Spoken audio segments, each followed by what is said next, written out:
నమస్కారం. ఈరోజు మనం కొన్ని ఇంట్రెస్టింగ్ రీసెర్చ్ పేపర్స్, రిపోర్ట్స్ పట్టుకుని ఒక డీప్ అనాలిసిస్ చేయబోతున్నాం. అంటే ఒకసారి ఇలా ఊహించుకోండి.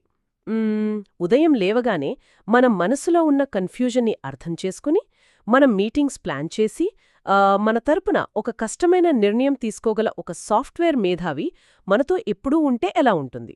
వావ్! అది నిజంగా అద్భుతంగా ఉంటుంది కదా! ఎందుకంటే మనం ఈరోజు మాట్లాడబోయే సోర్సెస్ కూడా ఏజీఐ అంటే ఆర్టిఫిషియల్ జనరల్ ఇంటెలిజెన్స్ గురించి ఇదే చెప్తున్నాయి. అవును, ఏజీఐ. మనకి చాట్ జీపీటీ లాంటివి ఎలా పనిచేస్తాయో, ఆ కోడింగ్ ఎలా చేస్తాయో తెలుసు. కానీ ఈ ఏజీఐ అనేది నెక్స్ట్ లెవెల్ అన్నమాట. ఓకే, దీన్ని ఇలా అర్థం చేసుకుందాం. ఏంటంటే, ప్రస్తుత ఏఐ ఒక బేసిక్ క్యాలిక్యులేటర్ అనుకుంటే, ఆ ఏజీఐ అనేది మన ప్రతి ఆలోచనను పంచుకుని నిర్ణయాలు తీసుకునే ఒక తెలివైన సహోద్యోగి లాంటిదా? ఎగ్జాక్ట్గా చెప్పారు. అదే మన సోర్సెస్ ప్రకారం చూస్తే ఏజీఐ అనేది కేవలం ల్యాబ్లకే పరిమితం కాకుండా మనం ఇప్పటి వరకు చూసిన ఏఐ లాగా ఒకే పనికి లిమిట్ అవ్వదు. అది బహుముఖంగా ఆలోచిస్తుంది.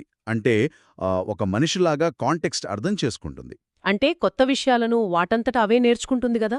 అవునండి. నేర్చుకుని ఒక పర్సనల్ అసిస్టెంట్లా మన ప్రొడక్టివిటీని ఎలా పెంచుతుంది అనేది ఈ ఆర్టికల్స్లోని అసలైన పాయింట్. రైట్. ఇది వినడానికి చాలా బావుంది. అయితే నాకొక థాట్ వస్తోంది. ఏంటంటే, సహోద్యోగి లాంటి ఈ ఏజీఐ మన సమయాన్ని ఎలా ఆదా చేస్తుంది? అంటే రొటీన్ పనులైన ఈమెయిల్స్ డ్రాఫ్ట్ చేయడం, క్యాలెండర్ మేనేజ్ చేయడం ఇవన్నీ సరే, కానీ ఎడ్యుకేషన్ విషయానికొచ్చేసరికి ఇది స్టూడెంట్స్కి 24/7 వర్చువల్ ట్యూటర్గా మారుతుందని మన రీసెర్చ్ చెప్తోంది కదా?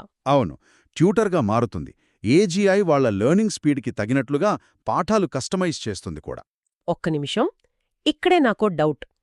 ఇక్కడ అసలు విషయమేంటంటే, ఏజీఐ మనకు కావలసిన షెడ్యూల్స్, స్టడీ ప్లాన్స్ అన్నీ చేసేస్తే ఇక మనుషులు మరింత బద్ధకస్తులైపోతారా అని?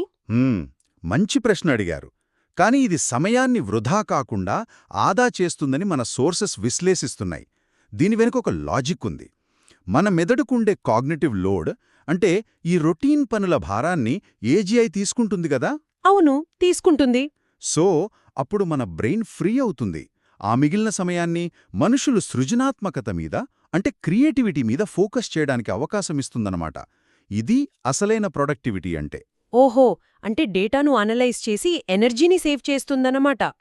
అయితే ఇదే అనలిటికల్ పవర్ కంప్యూటర్ స్క్రీన్స్ దాటి మన శరీరంలోని డేటాను కూడా చదవగలిగితే? ఇక్కడే మన సోర్సెస్ హెల్త్ కేర్ గురించి ఒక అద్భుతమైన పాయింట్ చెప్తున్నాయి కదా. ఖచ్చితంగా ఇక్కడే ఏజీఐ భౌతికంగా మన ప్రాణాలను ఎలా కాపాడుతుందో తెలుస్తుంది. ఉదాహరణకు స్మార్ట్ వాచ్ ద్వారా కేవలం హార్ట్ రేట్ చూపించడం మాత్రమే కాదు, లక్షలాది మెడికల్ రికార్డులను ఇది సెకండ్లలో ప్రాసెస్ చేసి మన గుండెలో వచ్చే అత్యంత చిన్న అసాధారణ మార్పును కూడా పసిగడుతుంది. వావ్! అంటే గుండెపోటు రాకముందే అలర్ట్ చేస్తుందా? అవునండి. అలాగే ట్రాఫిక్ని, వాతావరణాన్ని అంచనా వేసి ప్రమాదాలు నివారించే సెల్ఫ్ డ్రైవింగ్ కార్లు కూడా. మన రిపోర్ట్స్లో ప్రస్తావించిన research right adapt time table అనే మోడల్ ప్రకారం చూస్తే రాబోయే 5-10 ఏళ్లలో ఆరోగ్య రంగంలో. ఓకే, 5-10 ఏళ్లలో. అవును. అలాగే 5-15 ఏళ్లలో రవాణా రంగంలో ఈ భారీ మార్పులు వస్తాయని స్పష్టంగా చెప్తున్నారు. భలే చెప్పారు.